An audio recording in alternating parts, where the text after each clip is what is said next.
Sometimes the universe doesn't whisper, it winks.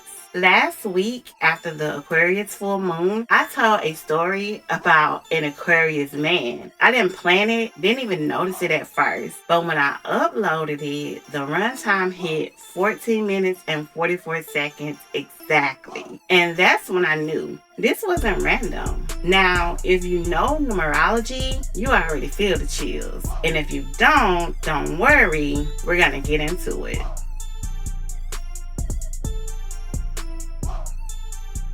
Welcome back to Sister Signs and Red Flags, the podcast where astrology ain't therapy, but it's close. I'm your host, Lika, and if you're new here, hi, hello, and welcome to my show. Thank you so much for watching. And for those of you who've watched every single upload, thank you so much. You've got to know you're very much appreciated. And today is a milestone. It's 10 episodes, a whole season. And listen, 10 might be nothing to those big podcasts with 100 plus episodes, but when you're editing at midnight, re-recording because your fan was left on and wondering if anyone's gonna listen, 10 is a major thing. This started with a little idea, a mic, and me wanting to tell some stories with a little sprinkle of astrology. And now I've built something that I'm proud of, a creative work that's deeply personal, spiritually aligned, and food for my little Pisces rising soul. And honestly, after the whole 4-4 moment I had this week, I know my spiritual team's telling me the same thing I'm about to tell y'all. We're just getting started, okay? In today's episode, we're going to reflect on what has passed, review what I've learned, and redefine where this thing is headed. So let's get into it.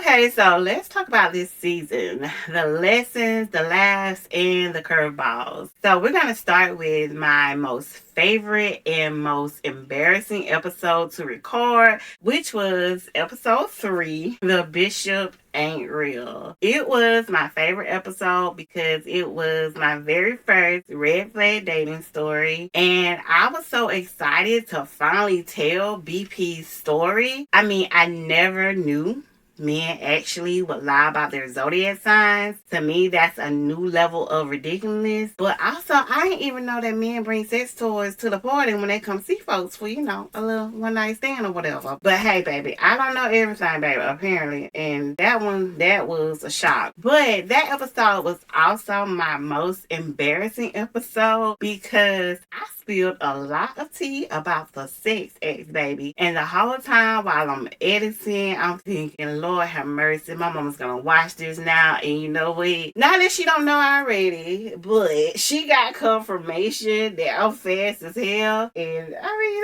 that's a lot, knowing your mama gonna be watching your stuff. But anyway, hey mama, thank you so much for supporting me. I love you so much. I love my mama, y'all have no idea. That leads me to the hardest episodes for me, the ones that were just emotionally a lot to put out there, and those were my true crime cases covering the lives and deaths of Tierra Hall and Dee Wiggum. So those hit different because you're not just telling a story, you're actually holding space for real people. And that's heavy because you want to honor their lives, but you're also trying to make sense of their deaths. And the truth is, murder is something most of us can't fully understand. That's why I do lean a lot into astrology, because for me, astrology reads a lot like psychology. And for me, the two run hand in hand because both help me not only process the story, but also explore the deeper why behind what happened. And y'all, holding space for someone's story is one thing, but holding space for their spirit, that's a whole different kind of responsibility. From Tierra's infectious energy to Dee's shine in the spotlight, and just knowing that those two people will never be here in this life again, it shook me.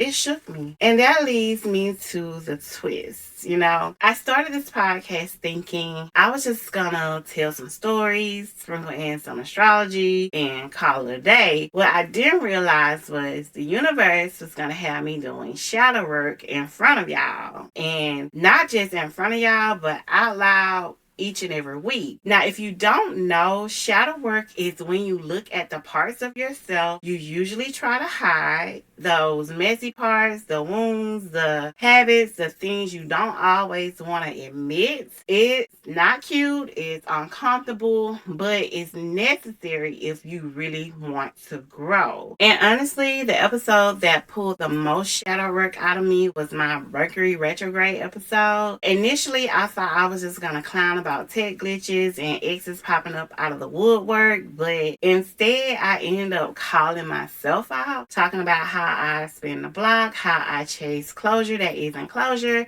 and how I romanticize comfort that wasn't even healthy. That was shadow work in real time, because Mercury didn't just bring back Mr. Situationship. It brought back my patterns and my need for validation and the habit I had of reaching for peace in somebody else instead of building it in me. And let me tell you, working through that in front of an audience, like I said, baby, not cute, but absolutely necessary. Because shadow work isn't about being polished, it's about being honest. And if this season taught me anything, it's that honesty, even the messy kind, is what keeps us all connected. And speaking of honesty, let me clear up the one question I get asked the most. What happened to my sister? Why hasn't she been on the podcast? And here's the truth, and I'm only going to say it once, maybe twice, because I might have to record this again. This started as a shared vision, but just because something is shared doesn't mean it's aligned, and it doesn't mean it's meant to last. This podcast is aligned with me, with my voice, my vision, and my purpose. That's why I'm here showing up every week, building something that feels bigger than me, but still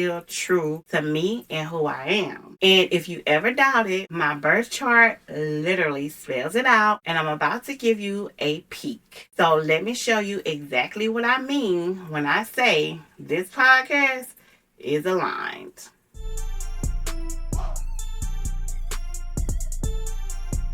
If you've never looked at a birth chart before, think of it like your personal blueprint, the cosmic map of your soul drawn at the exact moment you were born. It doesn't control you, but it does reveal patterns, strengths, lessons, and the path you're most aligned to walk. And if you want to start exploring your own chart, one book I always recommend is You Were Born for This by Channing Nichols. It breaks astrology down in a way that's simple, accessible, and very personal. So you don't just learn about the signs, you actually learn about yourself. And I do have a copy of the book here, right here for you, so you won't forget. That's the book, okay? So here's what I know about me. First, Pisces rising. That's my soul signature. It's why I can feel energy before people even speak. It's why when I tell a story, it doesn't just sound like a story. You feel it. Because I'm not just telling it, I'm carrying the emotion of it.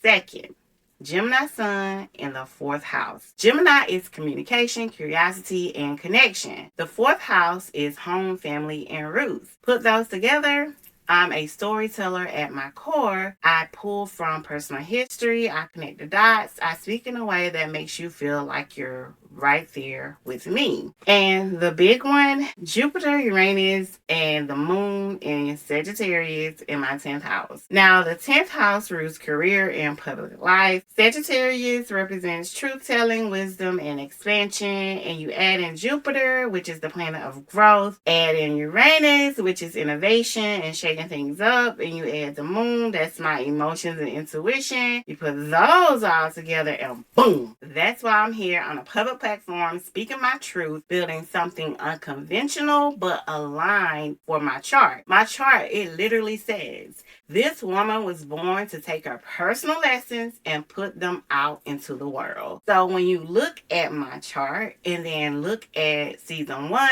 the true crime cases, the red flag dating stories, and the astrology breakdowns, the raw personal storytelling, it's not random. It's literally written in the stars. And just in case I needed confirmation and you also needed to, the universe gave both me and you one. Well, it'll give you one, but it gave me one, and so I'm sharing it with you, so now it's yours too. So I dropped the red flag datings episode about Aquarius man the day after the Aquarius full moon. I didn't plan it and didn't even notice it. I was just trying to get the content out. But then I uploaded it and the runtime was exactly 14 minutes and 44 seconds. Now, if you know numerology, you know what that means. 1, new beginnings, the spark, the start, the fresh chapter. 4, foundation, stability, structure, building something that lasts.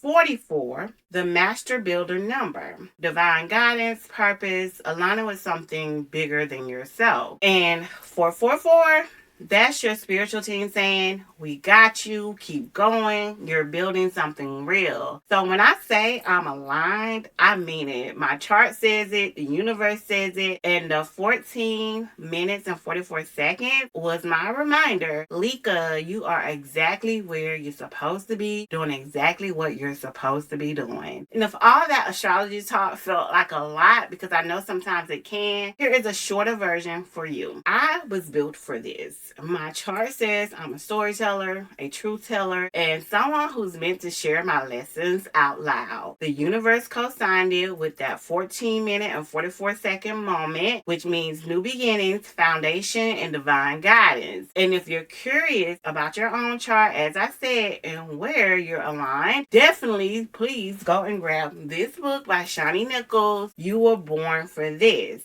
It's the best starting point I can recommend. Now, season 1 has taught me this. When you stop recycling spiritual trash, the universe sends you treasure. And that's not just about dating. That's about jobs, friendships, old habits, and old versions of yourself. Let go of anything taking up too much space that could be filled with something much better.